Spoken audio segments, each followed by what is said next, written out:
Olá, gente. Boa noite. Estou fazendo esse vídeo hoje agora à noite, né? Mas bom dia, boa tarde para quem o horário que você estiver me ouvindo, né? Para quem não me conhece, sou o professor Romilson. E antes de eu começar a conversar, esse é um bate-papo, eu sempre digo, a gente está conversando, né? Eu gosto de pensar alto e às vezes eu gosto de pensar com outras pessoas, né? Então, quando eu estou com vontade de pensar com alguém ou com outras pessoas, entre outras oportunidades que eu tenho, eu gosto de compartilhar com as redes sociais, porque eu acredito que o conhecimento ele deve ser compartilhado, ele deve ser criticado, trocado, dialogado. E essa é uma via, uma forma de a gente produzir um pouco de cultura, de diálogo, né, trocar as ideias. Então, esse é um papo informal, uma conversa, né? Eu ponho um blazer, uma coisa assim, para poder dar uso nessa pandemia ao meu guarda-roupa. Mas, na realidade, a ideia é ter uma conversa informal, um bate-papo, como falo sempre, sem compromisso de profundidade e sem compromisso também de uma sequência didática, pedagógica. O objetivo não é isso. O objetivo é conversar, trocar ideias, o que vem à minha cabeça eu vou falando, a gente vai pensando. E se vocês quiserem conversar, perguntar alguma coisa, vocês perguntam. Às vezes entra pessoas, acenam, eu cumprimento também, porque me cumprimentou, né? Mas se você também quiser participar e se acenar, não tem problema nenhum que não vou citar, tem às vezes pessoas que não gostam, né? Mas então, a nossa conversa hoje vai ser na linha de discutir um pouco, eu já fiz outros vídeos, eu faço vídeos, né? E aí eu pediria a vocês que curtissem, né? Que fossem dando uma curtida, compartilhasse se vocês quisessem, né? E fizessem alguns comentários, porque isso é importante, a curtida e o comentário é importante para eu saber como é que está chegando até vocês. Então, hoje eu vou tentar não me alongar muito, eu sempre faço vídeos muito longos, mas mais uma vez, hoje eu vou tentar não me alongar, vou tirar o relógio aqui para ficar de olho nele, e começar a conversar um pouco sobre ancestralidade e literatura mítica. Primeiramente, eu gostaria de dizer que,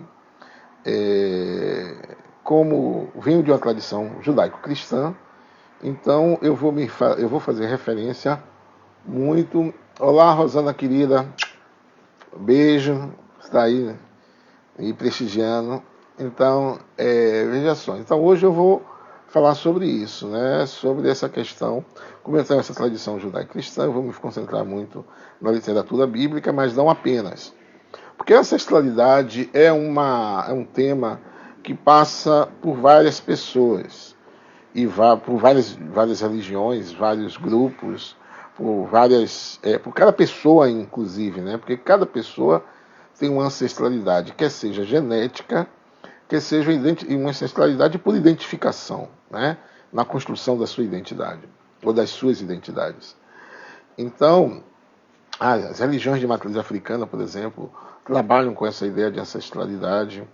Outras religiosidades e outras expressões também trabalham com a ancestralidade. Também trabalham com a ideia do mito, do mítico. Né? Nós temos vários mitos e vários povos que constroem a sua cosmovisão e as suas ideias a partir das construções míticas que fazem dos seus antepassados e de suas histórias, de forma que eu não vou me ater a cada um desses. Né? Eu tenho uma maior aproximação com a questão judaico-cristã, então essa literatura mítica que eu estou trabalhando e que eu considero dos meus escritos é principalmente a literatura bíblica, né? E aí toda a literatura bíblica, que não envolve apenas o cânon católico, mas o cânon etíope, o cânon egípcio, outros cânons né? Cânon no sentido que é a seleção dos livros, né?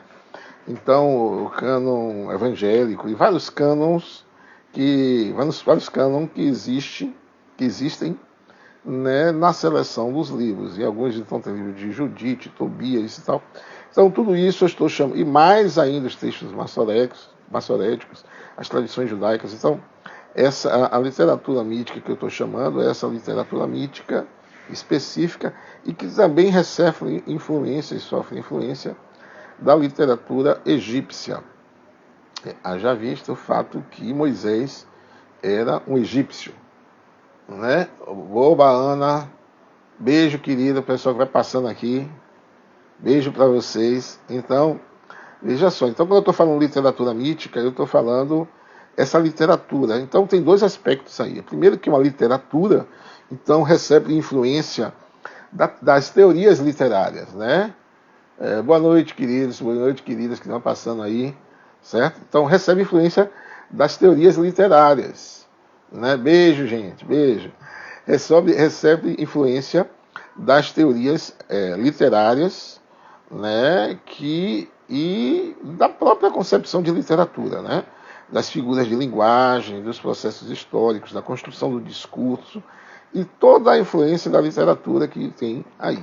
Por outro lado, também recebe influência dessa literatura, dessa teoria literária, dessa construção literária, mas uma literatura específica, né, que ela traz a ideia do mítico, o mítico enquanto pedagógico. O mito é um recurso pedagógico na minha abordagem, né? O mito não é uma fantasia, não é uma história, não é mentira, mas é um recurso pedagógico. Então, quando eu falo em literatura mítica, né, eu estou falando desse tipo de literatura que envolve, inclusive, a literatura sagrada, os textos sagrados, como é a literatura considerada por muitos de literatura, a Bíblia como literatura. E aí, por que eu não falo não sobre a Bíblia como boteca, mas uma literatura? Porque ela tem uma especificidade, né? A literatura bíblica, ela construiu basicamente construiu as bases para o nosso modelo civilizatório, né? O conceito de moral e várias influências nas ciências todas. E quando eu falo em ancestralidade, eu estou falando que tipo de ancestralidade? Nós temos uma ancestralidade que a gente está muito na moda, o pessoal fazendo lá, que é a nossa ancestralidade genética, e muito dessa ancestralidade genética está ligado, lógico, a nossos pais, aos nossos avós, bisavós, tetravós, aos nossos familiares que nos antecederam, né? Genética vem da palavra de gene, de origem, né? E aí tem na Bíblia Gênesis, o livro de Gênesis, as origens, né?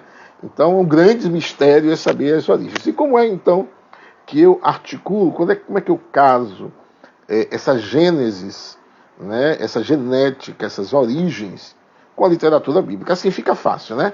Quando a gente percebe que genética tem a ver com Gênesis, tem a ver com antepassados, e a gente vê, que a gente sabe que um percentual dos nossos antepassados é a construção que ela necessariamente não é muito verídica, mas é uma construção histórica, uma construção de uma certa forma, às vezes até fictícia.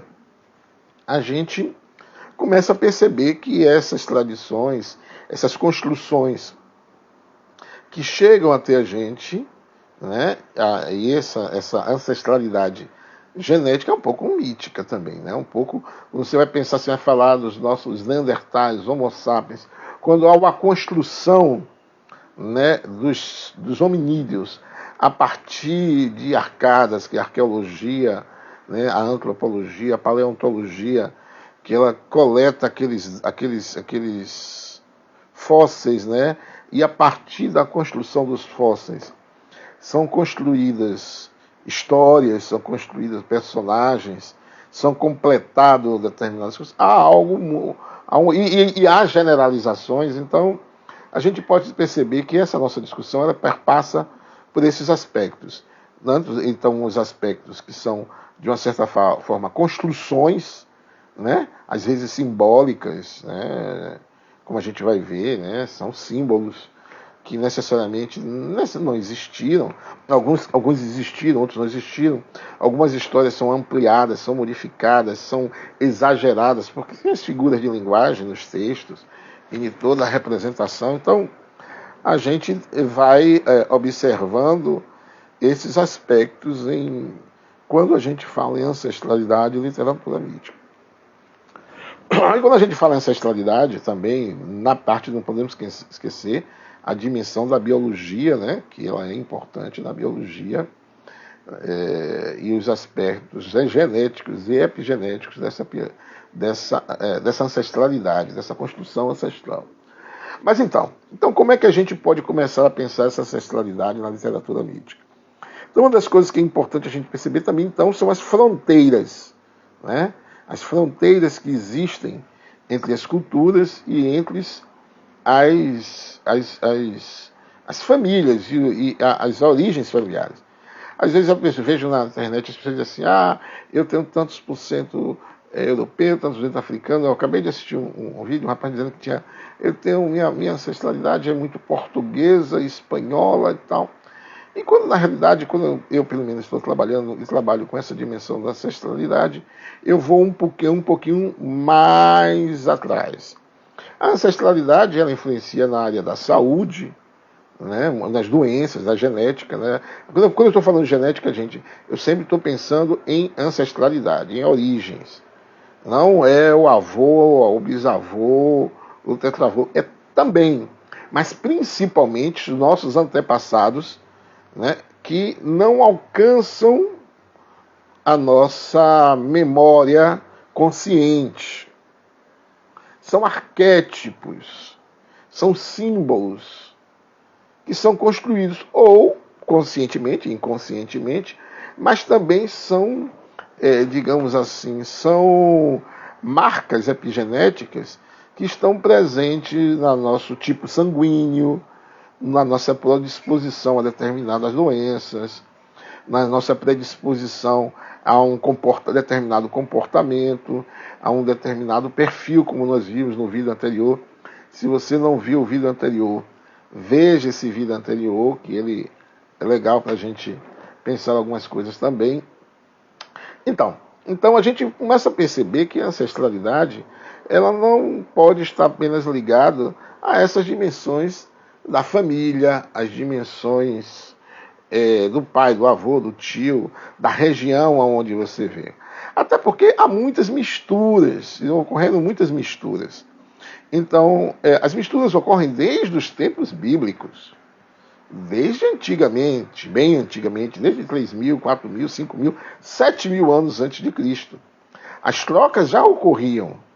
Os Ixos já estavam presentes no Egito, né? Quando eu falo Egito, lembre, é todo o percurso do Rio Nilo. Então eu não separo a África subsaariana da África do Norte, é todo o percurso do Rio Nilo, né? Que chega até lá embaixo, o chifre da África, lá para aquela região lá embaixo, na África. Então quando eu falo Egito, eu estou me referindo a essa região, que não era chamada Egito, era chamada de Kemet, na Bíblia falado de Misraim, né? E aí, e são muitas outras questões que não vale a pena, e não é objeto dessa discussão agora. Essa reflexão, nós estamos pensando aqui. Então, quando nós estamos pensamos em ancestralidade, e pensamos em literatura bíblica e essas questões, aí a gente vê que isso é muito presente nos textos, né? A gente vê que as pessoas sempre falam Isaac, Abraão, Isaac, Jacó, Davi. Então, a tradição judaico-cristã sempre faz referência a essas figuras, né? Que eram figuras, se eu não me engano, o nome era apônimas, né? Ou apônimo, acho que, se eu não me engano, era esse o termo, que eu acho que significa que eram nomes que eram dados, que necessariamente não eram pessoas, como, por exemplo, lá no livro de Gênesis 10, a Tabela das Nações, aqueles personagens que vão falar dos filhos e da linhagem de Noé, né? Então, e outros nomes na textualidade bíblica, na literatura bíblica, que às vezes são nomes de cidades que são atribuídos a pessoas, são nomes de um grande patriarca e necessariamente não de uma linhagem genética, né? E aí por isso não tem sentido o patrimônio, não sei se... Desculpe, deu um probleminha aqui, não sei se vocês perderam aí, mas vamos lá, voltou. Então, o patrimônio genético, então, dizer que eu sou filho de isso aqui, isso não tem muito sentido porque há muitas misturas, então há um pouco de ficção nessas construções, né? Porque, óbvio, olhando a minha aparência, eu tenho contribuições indígenas, africanas, europeias, né? E que isso vai dar minhas características, a minha aparência física, que é o mais visível, o fenótipo, né? Mas não só a aparência física, mas os comportamentos também.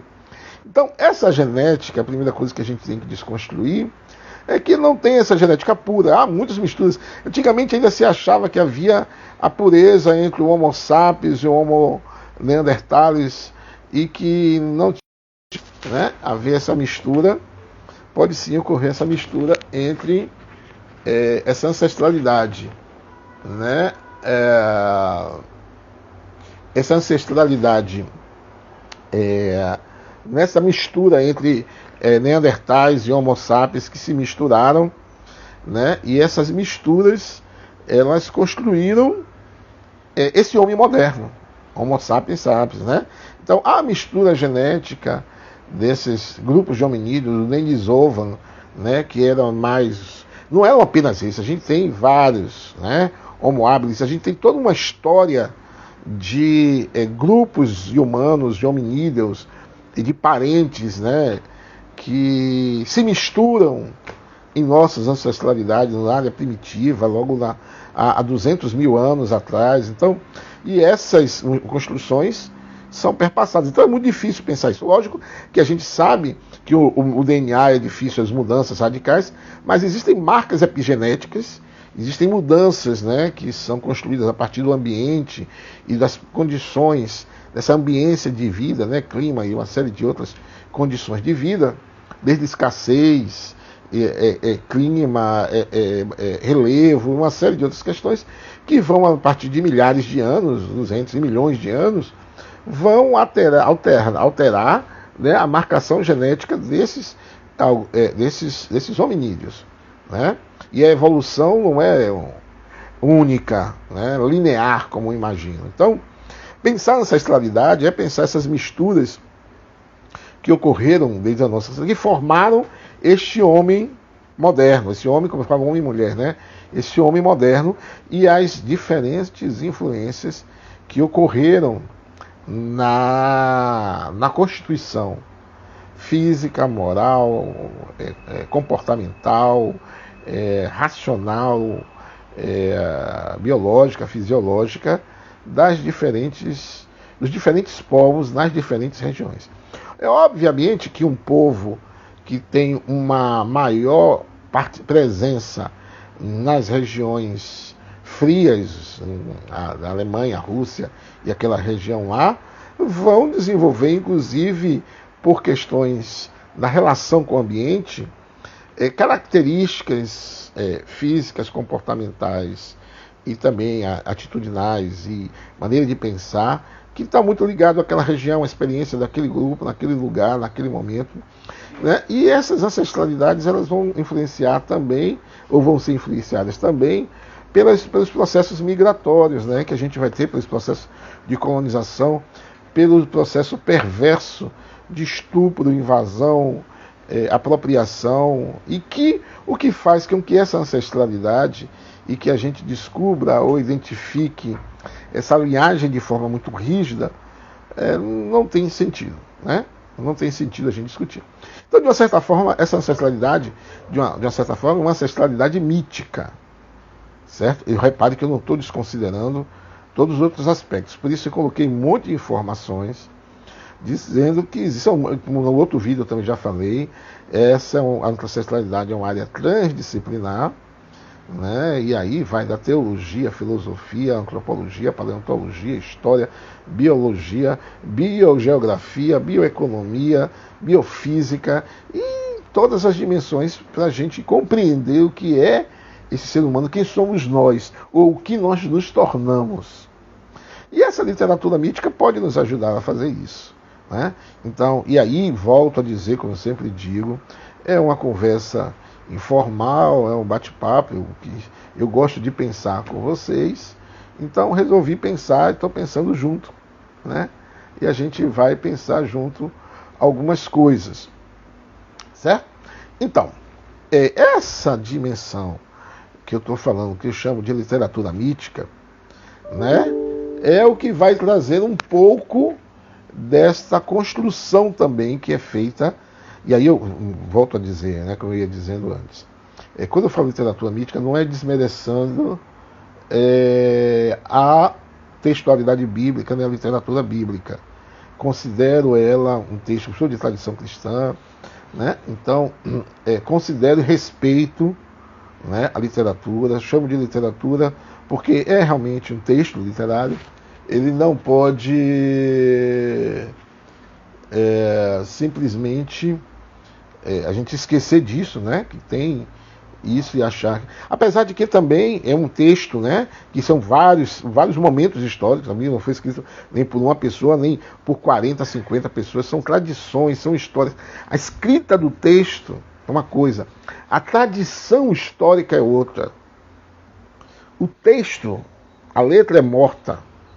O texto ele se vivifica na experiência. Então, necessariamente, também, quando eu falo de literatura mítica, não quero fazer um estudo teológico e estudar lá, tem que estudar o hebraico, tem que estudar o aramaico, nada disso. A literatura mítica não presta para isso, as tradições não prestam para isso. Imagine na época de Cristo, que era capaz que ele nem soubesse ler, né? Porque ele recita, naquele texto que alguém pergunte, ele recita o texto que estava lá em Isaías, inclusive a textualidade diz assim.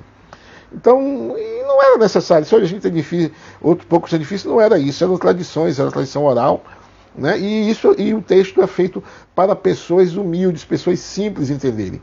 Então também eu quebro essa ideia de que quem tem que interpretar a experiência mítica sejam religiosos, de qualquer origem que seja. Né? O Ialorixá, Babalorixá, o monge, o pastor, o padre, o teólogo, o professor, nada disso. A literatura mítica é uma literatura que ela ganha vida na experiência. Né? E por isso a ancestralidade ela tem uma dimensão que... Oi, Lori, beijo, querida, também, abraço para vocês aí. Desculpe, gente, passa a gente aqui, mas eu não vejo muito, porque senão eu me tiro a atenção, mas só algumas pessoas, quando eu olho assim, eu resolvo e falo. Então, veja só. Então, essa ancestralidade, essas construções que são feitas especificamente com os... Gente, às vezes dá uma parada aqui, eu não sei se paro aí para vocês, mas como estou fazendo ao vivo, né, e não me preparei muito, de vez em quando aparece alguma coisa aqui na tela, eu tento ver se... Não sei se interrompeu a gravação, mas vão me desculpando aí, porque na realidade a ideia é fazer uma coisa assim mesmo, bem descontraída, bem informal. Então, a textualidade ela é simples, tende a ser simples. Por isso a textualidade e a literatura bíblica é uma literatura que ela não é abstrata, ela é trabalhada com coisas do concreto, com coisas do objetivo, da materialidade. Então, quando fala lá em resplandecer a vossa luz, que resplandecer? Eu estou resplandecendo aqui, tá vendo? Eu estou brilhando, né? Porque as peles pretas, elas ao sol, à luz, elas brilham, né? E tem a relação do sol e a brilho. Então, eram aspectos do cotidiano que são transportados dentro de uma cultura, dentro de significações, de uma simbologia, de uma representação para aquele povo, para aquela região, para aquele momento. Nós transportamos isso a partir da identificação que nós temos com esses ancestrais. Volto a dizer, né? Eu conheço pessoas, uma professora minha, inclusive, que trabalhou com a ideia de Itapuã, né? Não vou citar o nome porque eu posso interpretá-la errado e aí comprometer a professora. Mas tive uma professora no mestrado e no doutorado também, que me falava muito sobre... A gente tem texto escrito sobre Itapuã, né? E como a pedra que ronca, como uma árvore, como uma rocha, né, pode ser também, tem uma influência na ancestralidade. Né? Então, e tem outros que falam sobre orixás, outros que falam em quizzes, outros que têm ancestralidades ligadas a deuses, Thor, e ligados aos deuses do Olimpo, né? A minha ancestralidade, eu tento me identificar muito com outros ancestrais, né? E a literatura bíblica ela me ajuda muito a pensar essa ancestralidade. Na verdade, eu não fui, digamos assim, na minha cultura, eu não fui cultivada essa ideia de enxergar personagens, arquétipos na textualidade bíblica como arquétipos ancestrais, que possibilitariam uma identificação, uma construção identificatória. Né? Então isso não foi cultivado dentro de mim na literatura. Mas a ideia do mito é essa, é você construir uma ancestralidade identificatória. Então, e aí você constrói uma identidade. Então, ancestralidade mítica, né? Literatura mítica e identidade, identificação, elas estão permeáveis. Né? Por quê? Porque você, para construir sua identidade, ou suas identidades, no caso, não é sua identidade, ela é construída a partir de pontos de identificação, de marcas identificatórias, que você, né, todo mundo sabe que essa marca identificatória é algo que você traz ou pega daquele personagem, daquela figura, como Abraão, Isaac, e outro você pega, se identifica. Conversão cristã é você se identificar ao Cristo, né, e construir, pegar as marcas e fazer do outro você. Né? É você trazer o outro para você. Né? Então, quando nós falamos dessas identidades, dessas ancestralidades, dessas marcas identificatórias, né? E dessa cultura mítica e dessa literatura mítica, a gente está construindo isso. Então, pensar a ancestralidade mítica e pensar a ancestralidade é pensar também como essas figuras, como esses arquétipos, como esses personagens alcançam espaço na nossa identificação. Eu, por exemplo, não me identifico com guerreiros. Não me identifico com guerreiros. A guerra não é algo que está na minha ancestralidade.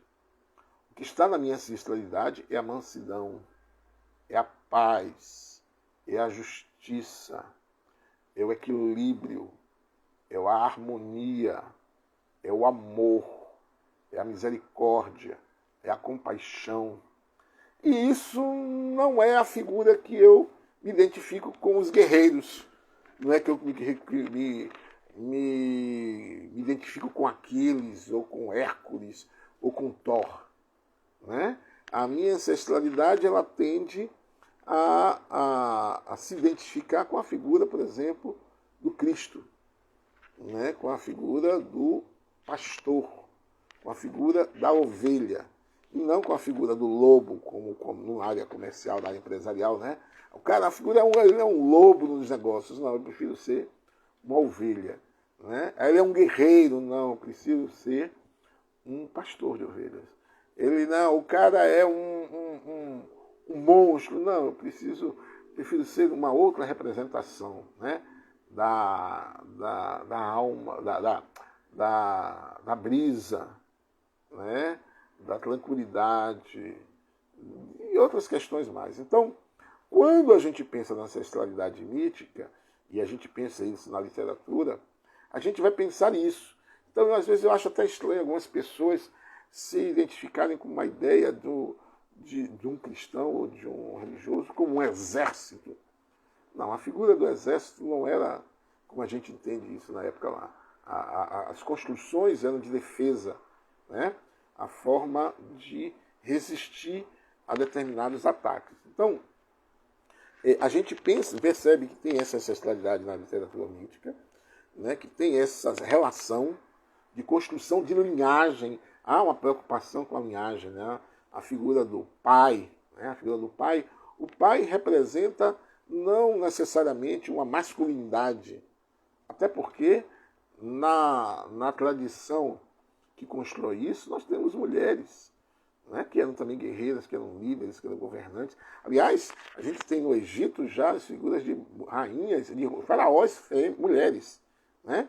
Hoje, enquanto a gente não tem hoje, na grande democracia do mundo, uma das que se diz a grande democracia do mundo, que é os Estados Unidos, não tivemos ainda, pelo menos que eu saiba, né, uma presidenta mulher. Né? Então, lá nós já tivemos no passado governantes do Egito, faraós, mulheres, não eram rainhas, eram faraós, mulheres.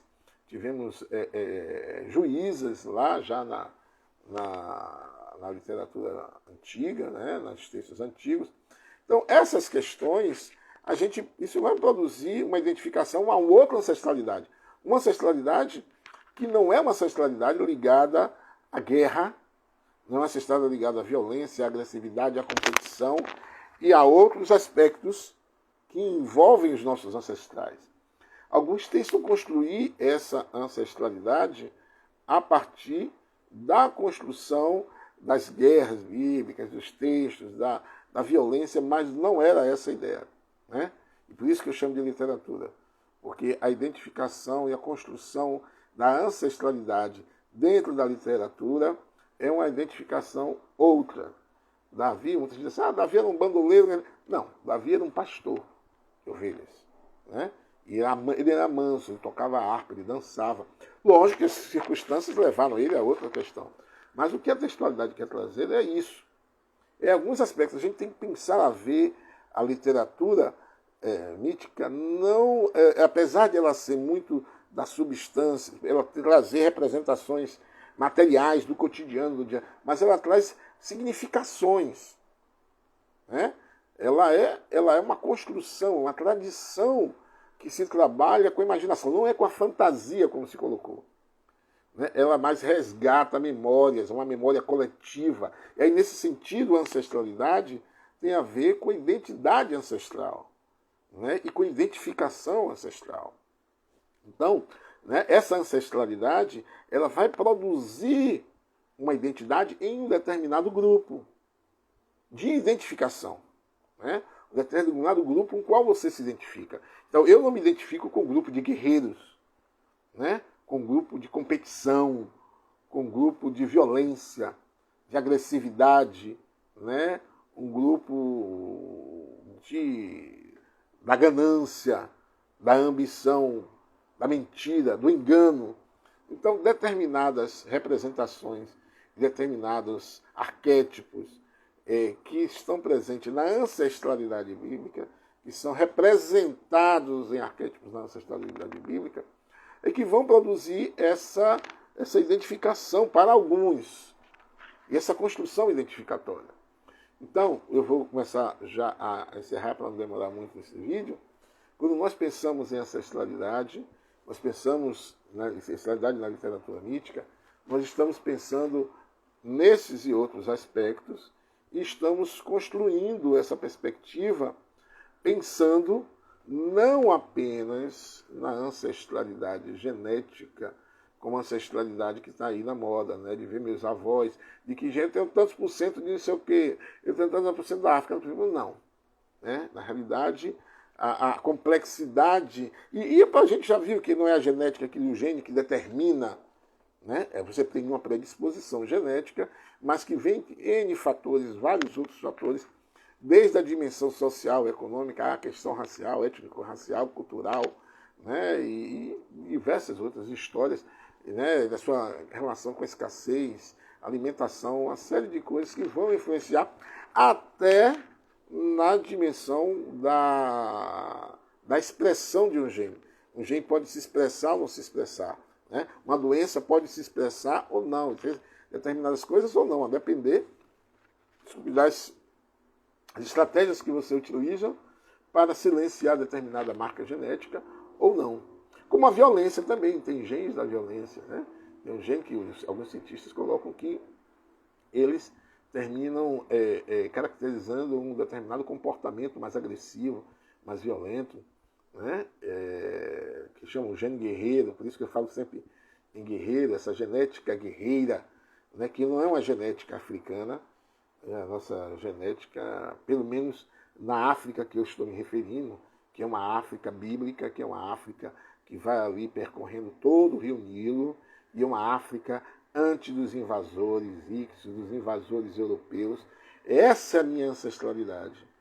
A minha ancestralidade era uma África primitiva, é uma África do Ubuntu, né? Uma África onde não há espaço para o ego, para o eu, só há espaço para o nós, né? Para o todos, não apenas de alguns.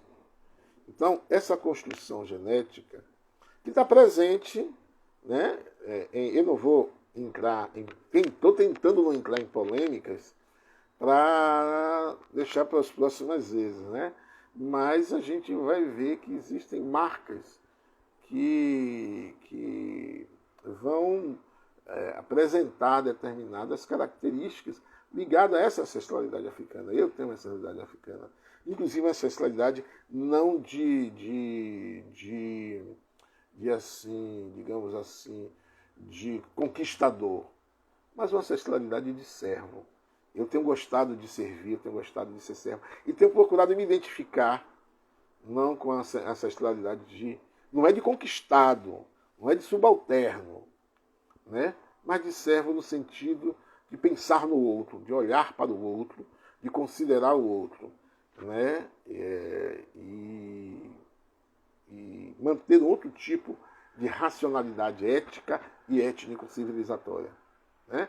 Então, essas construções e essa ancestralidade, ela é bem delicada para a gente ver. A gente vai discutir isso vários outros vezes. Vou ver se amanhã de manhã, se você estiver aí, talvez a gente converse um pouco. Por isso, eu acordar de manhã com vontade, a gente dar uma conversada a mais, que já tem muitas coisas que eu não falei aqui, né, e quero começar a falar um pouco mais depois para vocês. Ou amanhã de tarde. Fiquem atentos, quem estiver vendo aí, fique atento que seja amanhã, talvez de tarde ou de manhã, eu vou lançar também um outro vídeo para a gente aprofundar um pouco mais. Certo? Então, gente, era isso que eu queria passar para vocês. Não tivemos perguntas hoje.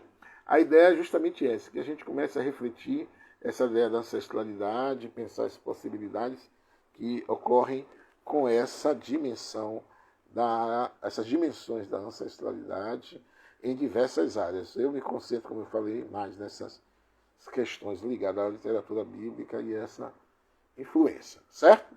Bom, fico por aqui. Não esqueçam de dar o like, dar a curtida aí. Beijo no coração de vocês, né? E até mais. Me curtam aí nas redes sociais, compartilhem e façam os comentários aí. Beijo, até mais.